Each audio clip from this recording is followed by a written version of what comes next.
الحمد لله رب العالمين الرحمن الرحيم مالك يوم الدين. Tema yang sedikit akan saya bahas itu adalah hakikat hidup. Jadi apa sih tujuan Allah itu menciptakan kita? Apa sih tujuan kita itu hidup? Apakah hidup itu hanya untuk bekerja, kemudian menikah, kemudian bekerja, punya anak, setelah itu selesai? Apakah hanya cuma itu? Kalau kita lihat orang-orang Indonesia, orang-orang non atau orang-orang kafir, mereka kan hidupnya hanya untuk bersenang-senang, untuk bersenang-senang, setelah itu selesai. Nah, jadi orang-orang kita lihat orang-orang Barat, orang-orang yang tidak percaya dengan agama, ya bagi mereka hidup hanya sebatas itu. Hidup boleh, kemudian mereka bekerja, mereka senang, bahagia, setelah itu wisbar, hanya itu. Nah, tapi kan kita enggak. Kita sebagai seorang muslim, seorang yang beriman, itu hidup itu tidak hanya sebatas mencari kebahagiaan dunia toh, tapi akhirat juga. Kalau kita lihat wa ma khalaqul jinna wal insa illa liya'budun. Jadi aku tidak ciptakan jin dan manusia kecuali untuk beribadah kepadaku. Dan ini Bapak Ibu, kata-kata beribadah itu cakupannya sangat luas kan. Ibadah itu bukan berarti hanya ritual-ritual. Nah, banyak di antara kita termasuk orang-orang muslim itu jenis ibadah ya sholat, jenis ibadah ya hanya misalkan zakat, puasa, haji, enggak ya. Kalau hanya itu, bagaimana mungkin dikatakan illa liya'budun? Nah, kata-kata ya'budun itu kan fi'il mudhari kan. Fi'il mudhari itu kan dalam bahasa Arab kan ada fi'il madhi, ada fi'il mudhari. Kalau fi'il madhi itu adalah kata yang lampau, kata yang sudah terjadi. Tapi kalau fi'il mudhari itu kata yang terus terjadi, termasuk sekarang ini. Nah, itulah hebatnya Islam. Kata-kata ya'budun di sini dalam arti yang luas, ya, semua kegiatan kita, langkah kita, aktivitas kita yaitu untuk beribadah, untuk beribadah kepada Allah Subhanahu wa taala. Jadi tidak hanya sebatas kita sholat, kita ngaji, tapi boten. Nah, Bapak Ibu datang ke sini, makanya penting sekali dalam Islam itu apa? Segala sesuatu sebelum kita lakukan itu diniatkan karena Allah. Innamal a'malu binniyat. Sesungguhnya segala pekerjaan itu harus diniatkan. Nah, jadi kalau Bapak Ibu datang ke sini hanya misalkan aku cuma misalkan ya cuma ingin datang tok, tapi kalau tidak diniat itu nggak dapat apa-apa. Bapak Ibu bekerja siang hari sampai kepanasan, tapi kalau diniatkan karena Allah, insya Allah akan menjadi ibadah. Apapun ya, termasuk olahraga, mau olahraga, main bola, kalau kita niatkan dalam rangka ibadah, insya Allah itu akan menjadi ibadah. Nah, jadi penting sekali dalam memakai kata-kata ya'budun, dalam memakai kata-kata beribadah. Jadi ibadah itu tidak hanya sebatas ritual-ritual saja. Nah, makanya penting sekali ketika kita sebelum melakukan segala sesuatu kita harus mengucap apa? Bismillahirrahmanirrahim. Itu penting sekali. Karena dengan kata bismillah, kalau kita maknai bis ya, itu kan dengan menyebut. Maksudnya apa? Dengan pertolongan Allah yang Ar-Rahman Ar-Rahim, pengasih lagi penyayang. Nah, jadi kata-kata bismillah itu adalah pertolongan. Jadi segala sesuatu ya kita harus melalui pertolongan Allah. Kita nggak mungkin bisa melakukan sesuatu dengan kemampuan itu juga nggak mungkin. Termasuk misalkan saya datang ke sini, kan nggak ada niat apapun. Ini kalau bukan karena khusyuk Allah saya kesini,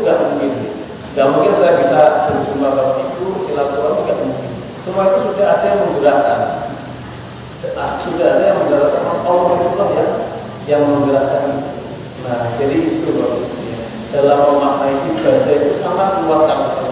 Jadi apapun yang kita lakukan harus diniatkan itu. Nah inilah yang membedakan antara orang-orang yang beriman, yang yakin dengan orang-orang yang tidak. Niat tadi. Dan perlu kita ketahui ternyata Islam itu hebatnya Islam apa? Kita hanya senyum aja kan ibadah kan? Tidak ada agama lain yang seperti Islam. Apa tabassumuka fi wajhi akhika shadaqah kan? Jadi kita hanya senyum Bapak itu. Bapak ketika ketemu dengan orang yang nyapa, senyum tok itu termasuk ibadah. Kan gampang kan Islam gitu. Islam itu mudah sekali. Termasuk misalkan haji. Oke. Ada salah satu sahabat itu tanya kepada Nabi. Nah, beliau itu iri. Para sahabat itu iri dengan salah satu seorang ada sahabat yang kaya. Ya Nabi, enak ya jadi si A, katakanlah sahabat A. Dia itu memiliki kekayaan yang banyak sekali. Sedangkan aku tidak memiliki apa-apa. Nah, Nabi hanya menjawab apa? Kamu hanya menyebut subhanallah wa bihamdihi, subhanallah itu sama. Ya, jadi ternyata itu kalimat thayyibah, kalimat subhanallah wa bihamdihi, subhanallah itu juga termasuk sedekah yang luar biasa. Itulah Islam. Jadi Islam sangat mudah sekali. Ya, Islam itu sangat mudah. Kita misalkan sholat, ya. Ketika kita sakit, apa kita harus berdiri? Rukuk sujud kan enggak kan? Tapi apa kita boleh dengan duduk kan? Kita boleh dengan apa lagi? Dengan tiduran. Kalau nggak bisa duduk dengan tiduran. Nah itu mudah sekali Islam itu. Misalkan dalam perjalanan juga, ya. Dalam perjalanan jauh, ketika kita tidak bisa melakukan sholat, ya bisa dijamak. Nah, jadi ternyata itu Islam itu dalam memaknai ibadah itu adalah mudah sekali. Nah, jadi itu yang pertama adalah hakikat hidup yang pertama itu adalah kita itu diciptakan oleh Allah Subhanahu wa Ta'ala itu adalah untuk ibadah kepada Allah. Jadi termasuk kita sekarang kita yang ibadah dalam rangka apa? Mencari ilmu. Nah kemudian hakikat yang kedua adalah kenapa sih kok Allah menciptakan kita? Kenapa sih kok Allah menciptakan kita? Salah satu dengan ibadah, tapi Allah menciptakan kita itu ingin menjadikan kita sebagai khalifah. Bapak Ibu, mana khalifah itu apa? Khalifah itu apa maknanya? Apa? Pengatur. Selain pengatur apa? Pengelola, ya. Ada juga yang memaknai wakil. Khalifah itu adalah wakil Allah. Nah, kalau kita lihat qala rabbuka lil malaikati inni ja'ilun fil ardi khalifah qalu ataj'alu fiha may yufsidu fiha wa yasfiku dima wa nahnu nusabbihu bihamdika wa nuqaddisu lak qala inni a'lamu ma la ta'lamun. Nah, kita lihat coba ayat tersebut Al-Baqarah tadi. Jadi ternyata itu apa? Allah menjadikan manusia itu sebagai khalifatullah, sebagai pengatur, sebagai pengelola, sebagai pemimpin, dan juga sebagai wakil Allah. Padahal ketika itu ketika malaikat itu protes kan? Wa qala rabbuka lil malaikati inni ja'ilun fil ardi khalifah. Malaikat kemudian qalu ataj'alu fiha may yufsidu fiha wa yasfiku dima. Ya Allah, kenapa kok kau menciptakan manusia sebagai khalifah? Padahal nanti ketika engkau ciptakan maka manusia itu akan yufsid, merusak, suka menumpahkan darah dan juga suka merusak. Kan sekarang terjadi contoh yang lagi ramai kan Rusia dan Ukraina kan terus pernah kan, itu sejarah terus berulang kembali.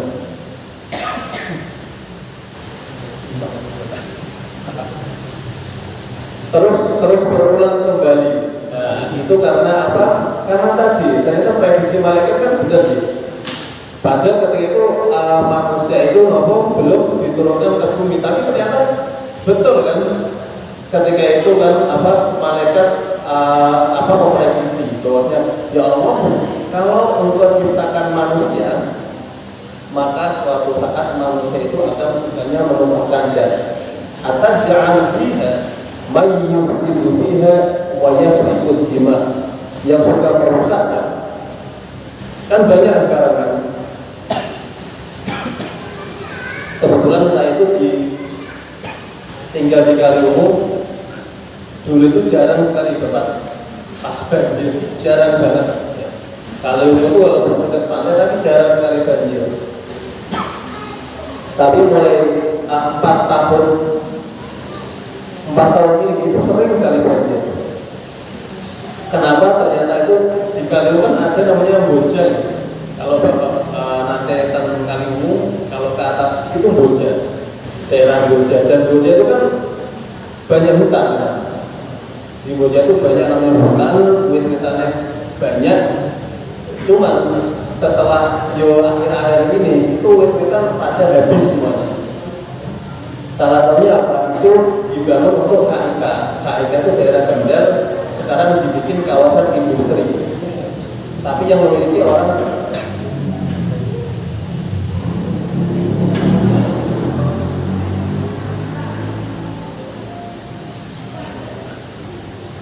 ya orang-orang Cina dan Sewu gitu ya. Nah itu dibikin dekat pantai gitu ya. Nah dekat pantai ya wis hanya tanah-tanah yang dari daerah Bojang itu diambil ya, tanahnya dibawa dari atas ke bawah dan pohon-pohon semuanya ditebang. Akhirnya apa? Karena sebenarnya namanya bukit, pohon itu untuk menjaga kan, agar tanah itu tidak longsorannya sekarang terjadi. Jadi hampir setiap tahun di daerah saya di Kaliwungu itu banjir. Terus benar-benar jarang sekali banjir. Karena nggak ada penyangga lagi. Nah itu kan mungkin itu bisa dimana yufsid. Ya yufsid, kata-kata yufsid itu kan merusak kan. Jadi ternyata malaikat itu sudah memprediksi. Nah itulah para malaikat. Tapi kata Allah apa? Ataj'alu fiha ma yufsidu fiha wa yasfiku dima wa nahnu nusabbihu bihamdika wa nuqaddisu lak. Nah ini penting kata-kata.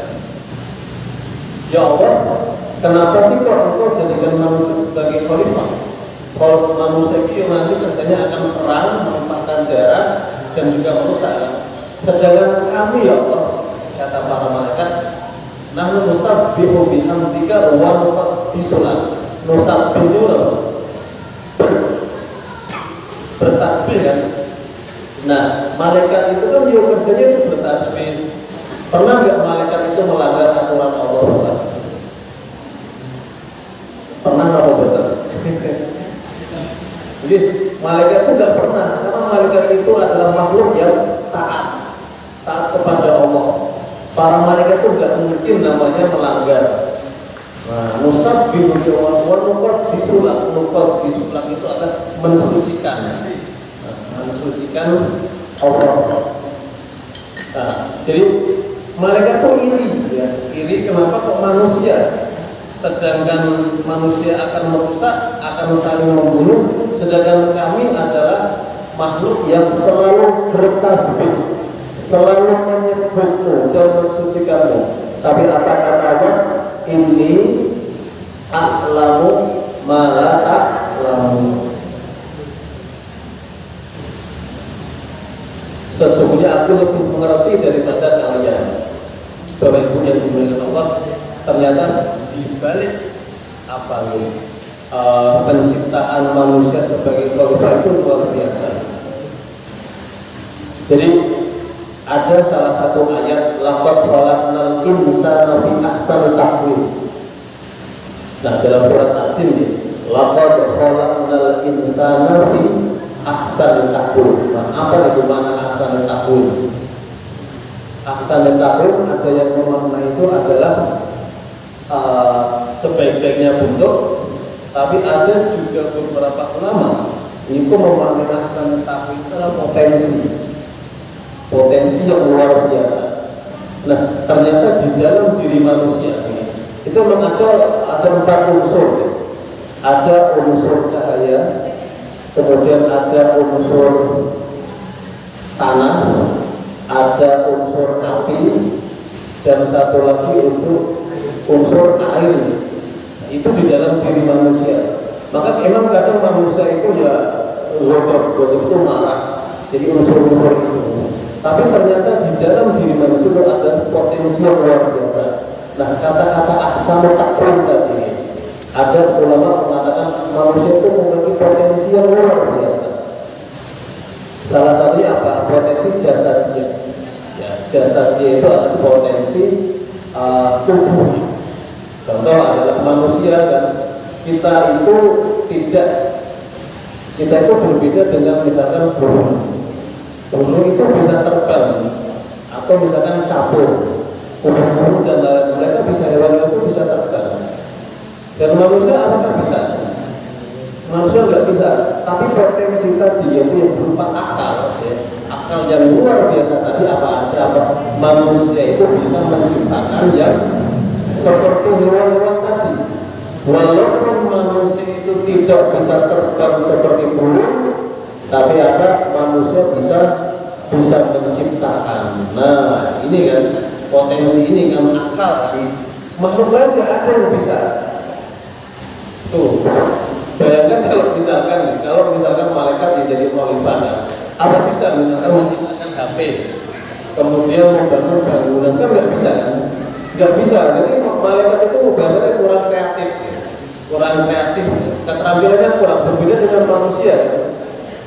Manusia itu makhluk yang sangat kreatif tadi. Terus berinovasi kan, yuk bikin misalkan mobil kan. Nah, dulu kan nggak ada mobil. Kemudian HP, komputer, laptop dan lain-lain. Manusia bisa menciptakan. Nah, tapi memang tidak sepenuhnya ada batas-batasnya. Itu manusia.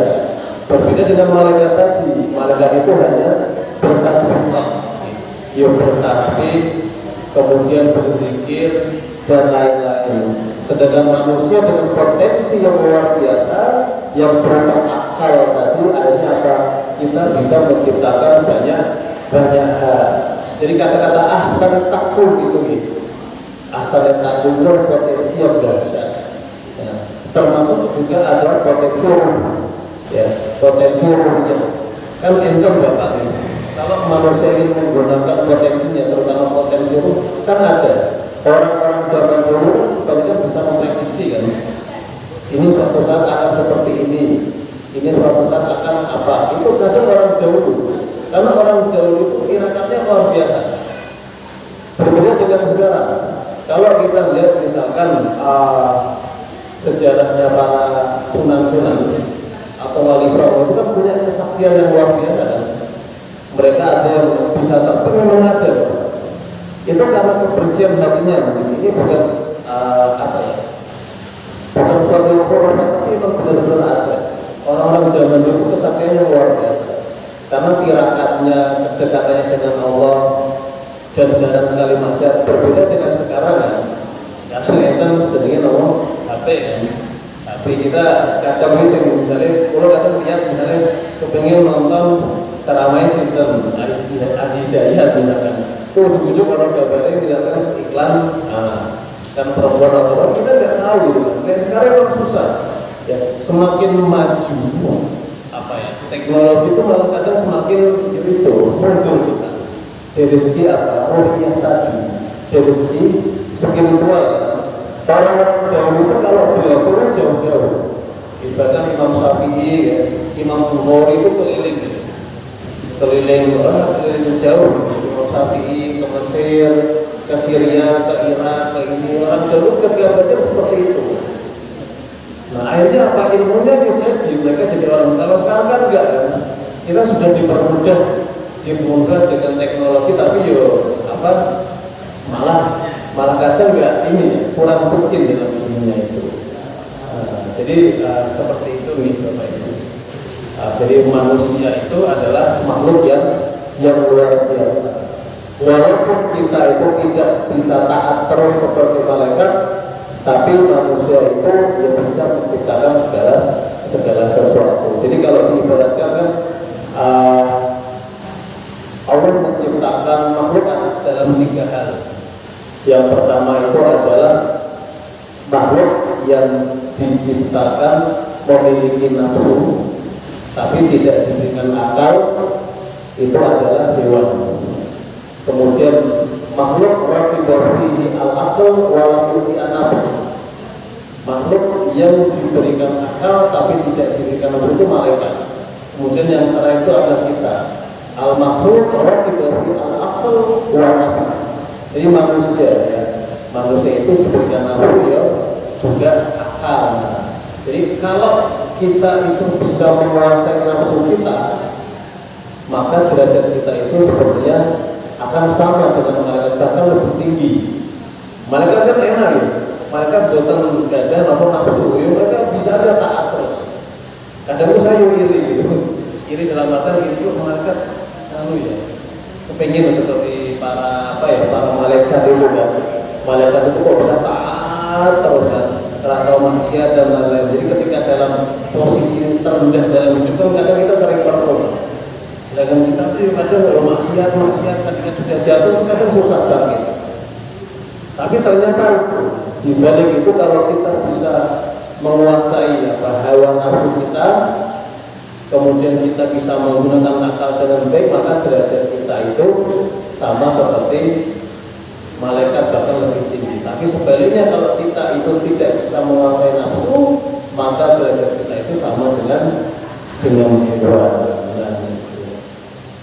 Bapak Ibu yang dimuliakan Allah, maka ketika kita itu sudah diberikan potensi yang luar biasa itu berupa nomor akal, maka marilah kita gunakan dengan sebaik mungkin. Jangan sampai sesuatu yang telah diberikan dari Allah kepada kita itu kita tidak gunakan. Nah, salah satunya apa yang kita belajar untuk menuntut ilmu dan lain sebagainya. Karena ilmu itu kan dalam Islam itu wajib. Kalau boleh ini fardhu ala kulli muslimin wa muslimatin.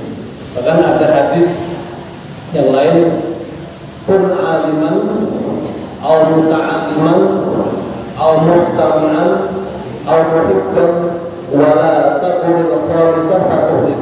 Nah, Nabi itu pernah menyampaikan kun aliman, jadilah seorang yang alim.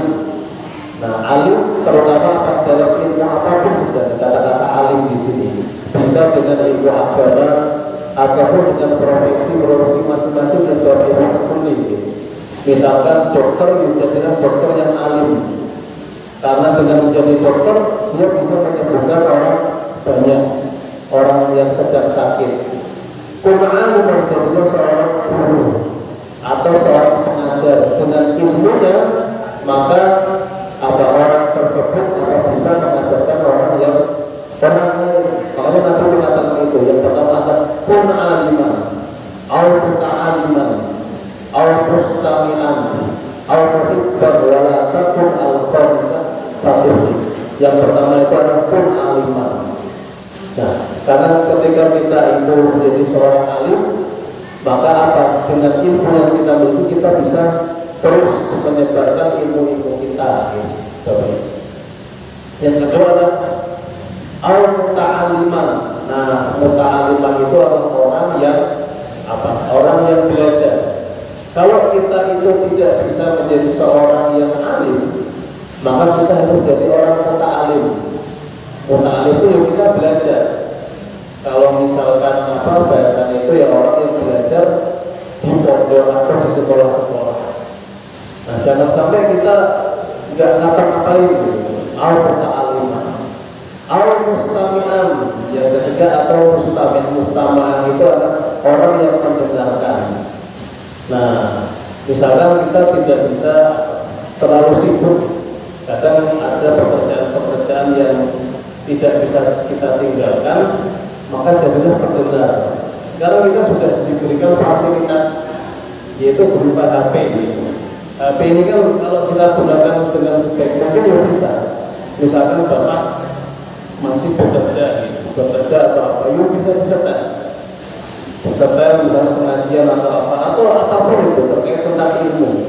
Jadi sebenarnya sekarang itu tidak ada alasan untuk kita tidak mencari, itu tidak ada alasan lagi. Misalnya HP, orang laptop dan lain-lain yang cuman kadang itu kita terlena. Yusiku mu'ayya nafsi. Saya juga sering terlena sekali dengan HP. Jadi saya kan senang sedikit nonton bola atau badminton. Biasanya niatnya yang pengen nonton apa sesuatu yang baik adalah kalau berita badminton. Kan saya ini sekarang ada namanya apa? Kalau di TV itu apa? Indonesian Open gitu. Ya pasti tak cari terus sampai kabar-kabar yang lain tentang. Nah, itu kita terlena di situ. Nah, makanya jangan sampai kita sudah diberikan fasilitas yang baik, maka gunakanlah dengan sebaik mungkin. Bapak Ibu yang dimuliakan Allah, ternyata itu alim itu luar biasa. Kalau kita lihat sekarang di dunia ini kan, siapa sih yang menguasai dunia? Sekarang kira-kira siapa yang menguasai dunia? Antara Amerika dan Cina, secara ekonomi kan. Antara Amerika dan Cina itu luar biasa sekali. Karena apa? Dia alim. Nah kan jelas kan kata sabda Nabi alim. Dalam artinya alim itu dia mengerti bagaimana mengelola perekonomian dunia. Makanya barang-barang itu kan murah-murah. Dulu ada Samsung, Apple, sekarang kalah semua kan dengan apa? Produk-produk Cina kan. Cina itu bisa membuat misalkan HP murah tapi canggih. Xiaomi, coba Bapak Ibu HP-nya nggak boleh berharga. Banyak mungkin Cina kan sekarang kan.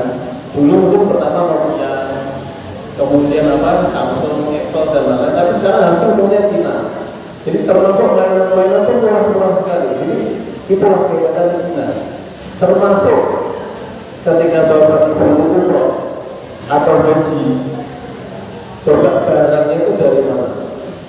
Pasti dari Cina itu. Barang apa yang asli dari orang-orang apa yang asli dari Mekah itu apa? Kurma itu ada impornya juga loh. Enggak cuma dari Saudi Pak. Kurma itu ada yang dari Yaman, ada yang dari Mesir juga ada. Jadi Bapak Ibu kalau coba dengan beli mainan atau tasbih ini biasanya jarang yang dari Saudi. Mainan-mainan unta itu dari Cina, peci ada yang dari Cina, ada yang dari Bangladesh. Kalau sajadah dari Turki kan, tapi kebanyakan Cina semua. Ya bahkan ini loh kain ihram yang kita pakai itu kebanyakan dari Cina. Nah itulah hebatnya Cina kan, dengan perekonomian yang luar biasa. Artinya apa? Dia bisa menguasai segala hal. Jadi yang asli, satu-satunya yang asli tok Saudi itu apa? Air zam-zam. Cuma air zam-zam tok. Selain itu nggak ada yang asli. Kurma ya sebagian Saudi, Yaman, apalagi barang-barang itu. Kain ihram, bayangkan kain ihram itu yang kita pakai untuk tawaf sa'i itu seperti itu makanya hebatnya Cina ketika suatu negara itu bisa menguasai perekonomian dunia, ya akhirnya dia bisa melakukan segala. Nah itu dari segi ekonomi. Sekarang kalau dari segi militer kan, Amerika yang menguasai. Karena apa? Amerika itu alim dalam arti dia mengetahui, dengan mereka itu mengetahui atau teknologi canggih, akhirnya apa? Amerika bisa menguasai dunia kan? Termasuk Palestina itu kenapa kok sampai sekarang nggak selesai? Kenapa kok konflik terus kan? Pas perang, kita misalnya apa? Indonesia apa? Palestina harus ini merdeka ini. Tapi kan gitu toh kan dari dulu kan. Apakah ada tindakan? Hanya sebatas pakai protes kan, protes ke dubes terus doa dan lain. Tapi apakah ada tindakan konkret untuk mencegah dari serangan Israel? Ada nggak Pak? Kan nggak ada kan. Paling hanya sebatas kita prihatin, kita bersimpati kan. Karena apa? Kita nggak punya power. Nah itulah, kita nggak punya power sehingga apa? Ya kita hanya bisa itu protes dan lain-lain. Karena di balik Israel itu ada negara adidaya yaitu Amerika. Nah, jadi benar kata Rasul kan, kita harus jadi seorang yang alim kan. Jadi kata-kata alim tidak hanya sebatas alim dalam ilmu agama, tapi alim di banyak hal. Terus yang keempat, muhibban, al-muhibban. Jika kita tidak bisa jadi seorang alim, terus jika kita tidak bisa menjadi orang yang menuntut ilmu atau mendengarkan, maka jadilah yang keempat, muhibban. Namanya apa? Orang yang mencintai. Nah, jadi Rasul itu menyarankan kita harus mencintai orang-orang yang alim, orang-orang yang pandai. Itu kata Rasul. Ya, kalau kita nggak bisa seperti mereka, kita mencintai. Ya, kita mencintai orang-orang yang alim. Misalkan siapa, bapak, ibu, saudaranya, ustadz siapa, gitu kan? Kita harus cinta. Jadi ada salah satu hadis gitu.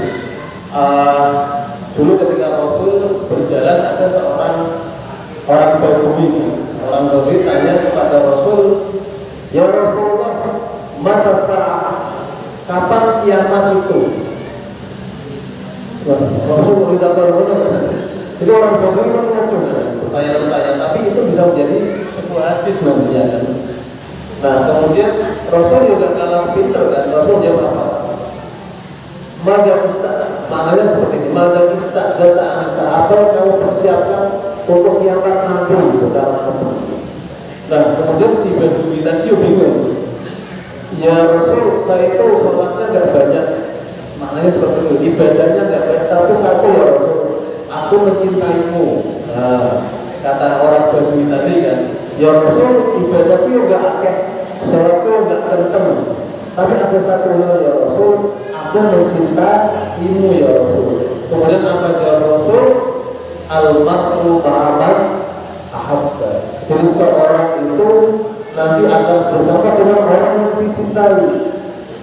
Jadi orang yang kita cintai semuanya akan bersama kita di hari kiamat nanti. Makanya penting sekali Nabi sallallahu alaihi wasallam. Jadi kita harus mencintai orang-orang yang alim, orang-orang yang soleh, ya, orang-orang yang ibadahnya baik. Jangan sampai kalau kita ngefans sama misalkan siapa pejabat atau tokoh politik, tapi atau sembahyang kan, ngefans dengan misalkan calonkan pemain sepak bola gitu, atau pemain apa artis apa jangan sampai. Saya kebetulan ngajar di Niki Pak, SMA juga nih, di SMA Muhammadiyah 1 Weleri. Nah, kadang itu apa ya? Saya tanya ke mereka gitu. Mereka itu kalau ditanya gini, ayo anak-anak gitu kan, berdoa perempuan gitu kan. Sekarang sebutkan putra putri Nabi ada berapa? Mereka nggak pada tahu. Tapi kalau membahas namanya apa K-pop itu seperti apa BTS ya, BTS terus Nesen perempuan Blackpink wah mereka udah hafal jenis ini, udah hafal kali. Ada jenis apa? Saya nggak paham Kim Nana atau Kim ada Kim itu mereka hafal kan.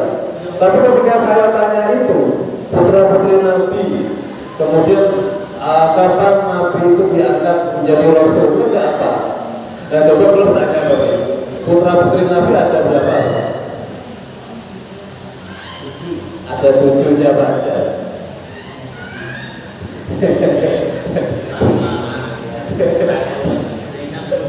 Iya benar, putra putri Nabi itu ada 7. Nah, sinten mawon.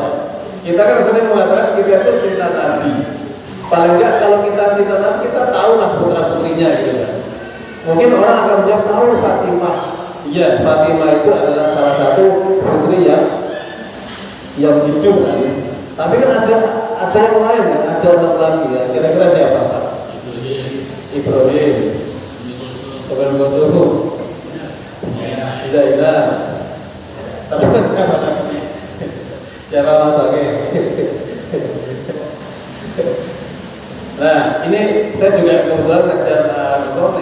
Nabi itu anak-anak ya TK, ya SD, SMP kan sering tak ulang-ulang gitu. Jadi putra putri Nabi ada 7, Qasim, Ibrahim, Abdullah, Zainab, Ummul Kulsum, Ruqayyah sama Fatimah. Nah, jadi 7 itu. Jadi ada 3 yang laki-laki dan ada yang 4 perempuan. Ingat-ingat di bawah itu gitu. Jadi Rasul itu memiliki 7 putra putri Qasim, Ibrahim, Abdullah, Zainab, Ummul Kulsum, Ruqayyah, Fatimah. Nek karena begitu ya kalau kata ayo putra putri Nabi kan Qasim, Ibrahim, Abdullah, Zainab, Ummul Kulsum, Ruqayyah, Fatimah, yes Fatimah, yes itu tapi cuma apa gitu karena sengaja kita dari TK itu kan tak suruh itu ngapalkan ini. Kemudian ada misalkan sahabat Nabi 10 sahabat Nabi yang langsung masuk surga, kira-kira apa ketemu. Jadi itu saya sengaja ketika ngajar anak-anak itu tak suruh itu biar paling nggak mereka itu tahu keluarga Nabi. Jangan sampai kok mereka tahunya itu tadi BTS, Blackpink dan lain-lain, dan jangan sampai ya paling nggak mereka tahu keluarga Nabi, sejarah Nabi Muhammad itu luar biasa. Perjuangan beliau itu kan mungkin kita akan melihat dia karena beliau itu Nabi kan? Tapi kalau kita lihat penderitaannya kan, mulai dari beliau itu apa lahir kan sudah tidak memiliki seorang ayah kan? Kemudian umur berapa 6 ditinggal ibunya, terus kakeknya meninggal, pamannya, dan bahkan putra putri ada 2 putri Nabi itu langsung diceraikan kan? Sama oleh Abu Lahab kan? Diceraikan. Jadi suatu keluarga pernah kan, jadi Nabi itu menikahkan putrinya itu kepada pamannya itu, ke anaknya Abu Lahab, tapi diceraikan. Jadi luar biasa penderitaannya Nabi Muhammad SAW. Maka kita sebagai umatnya harus terus bersyukur melalui akhlak-akhlak beliau, dan ya tadi berharap salah satunya apa Bapak? Bukti kecintaan kalau kita itu benar-benar mencintai Nabi Muhammad. Nah, sholawat selain tadi mengamalkan sunnah-sunnahnya, dan tadi juga harus kita sering sholawat. Dan innallaha wa malaikatahu yusholluna 'alan nabi ya ayyuhalladzina amanu shollu 'alaihi wa sallimu taslima. Kalau Allah dan para malaikat itu bersolawat, apalagi kita ya hambanya, kita itu penganutnya ya, maka kita harus bersolawat. Nah, salah satunya apa sekarang ini hari Jumat. Maka itu pesan Nabi yang keempat adalah al-muhibban. Nah, jadi kita itu harus mencintai apa? Orang-orang yang berilmu, orang-orang yang alim, orang-orang yang soleh. Jangan sampai kita itu apa? Mencintai orang-orang yang di luar ini ya. Kok kita mau fans dengan misalkan tokoh, nggak tahu kalau bapak-bapak saya nggak tahu ngefans sama siapa gitu. Kalau biasanya yang muda-muda misalnya apa itu pemain sepak bola kan, Messi, Ronaldo, saya tuh sering marah, bukan marah ya, ngandani anak-anak yang saya ajar di SMA itu putri terutama. Kalau putri apa sekali? Coba ngetes gitu bapak ibu yang punya anak putri yang umur belasan, tahu nggak BTS ya? Yang ikut Korea itu kan, itu biasa mereka apal sekali ya. Tapi ya kita ajar Nabi misalkan meninggal kapan, lahir kapan, mereka nggak tahu. Nah, maka kita sebagai seorang orang tua memiliki tanggung jawab itu. Jangan sampai anak-anak kita tidak tahu. Kan surat Al-Baqarah, Am kuntum syuhada hadar Ya'qub al-maut idh qala libani Saya lupa. Ada. Jadi maknanya seperti ini. Jadi ketika Yakub itu sebelum meninggal, mereka kan Yakub tanya kepada anak-anaknya, apa yang kamu sembah setelah aku tiada? Nah, kemudian untuk anak-anaknya, aku akan menyembah seperti mana sesembahan Ibrahim wa Ismail wa Ishaq. Saya ayatnya akan antum syuhada in hadar Yaqub wa Mauti qala li banihi. Intinya itu Bapak. Jadi ternyata Yakub itu yaitu memikirkan anaknya nih. Apa sih yang akan kamu sembah setelah aku nanti meninggal? Nah, tapi adalah anaknya itu aku akan menyembah apa yang disembah oleh Ibrahim, Ismail dan Ishak. Dan ini juga perlu juga untuk kita. Nah, apakah nanti anak-anak kita setelah kita meninggal apakah masih beriman? Apakah masih Islam? Itu tanggung jawab Pak ya. Tanggung jawab kita semua, kita harus perhatikan. Bapak Ibu yang punya anak, maka dari sekarang untuk dijaga, ya dijaga terutama kaitannya tentang ilmu agama. Ilmu agama penting sekali. Nah, karena kalau orang itu tidak punya memiliki ilmu agama, maka dia tidak bagi fondasi dalam hidup. Dia urutnya ngambang biasanya ya. Urutnya ngambang ini yus melakukan segala sesuatu. Maka kita sebagai orang tua kita harus mendidik, ya, membimbing anak kita. Nah ini sampai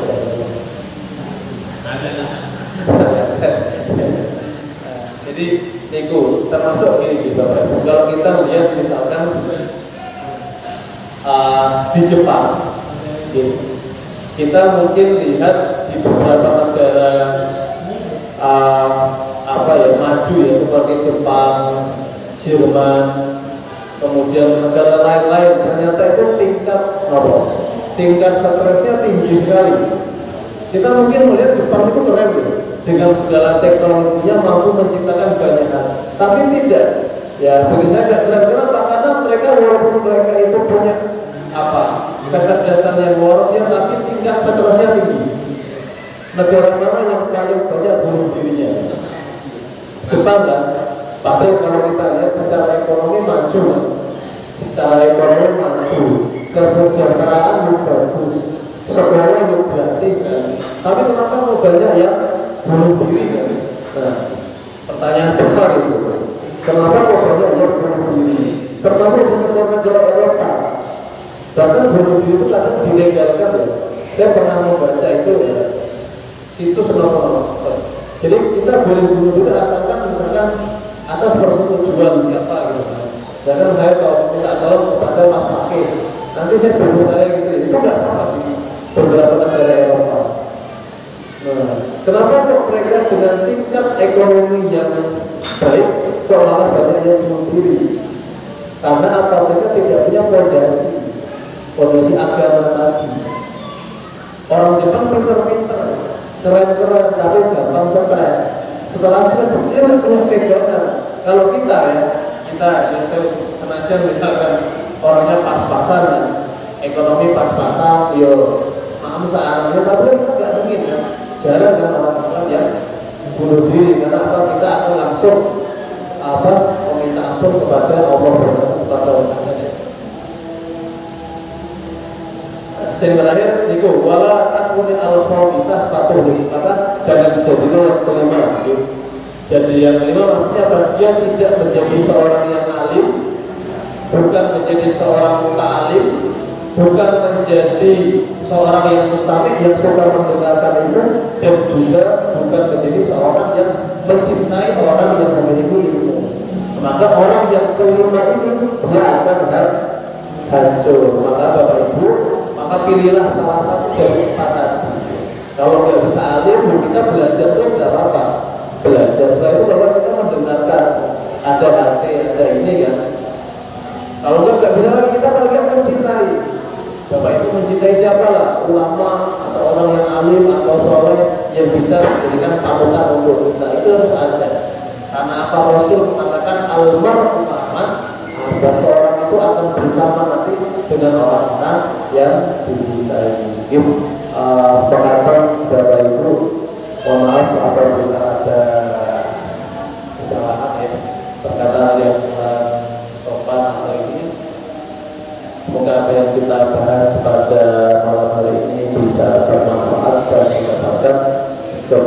harga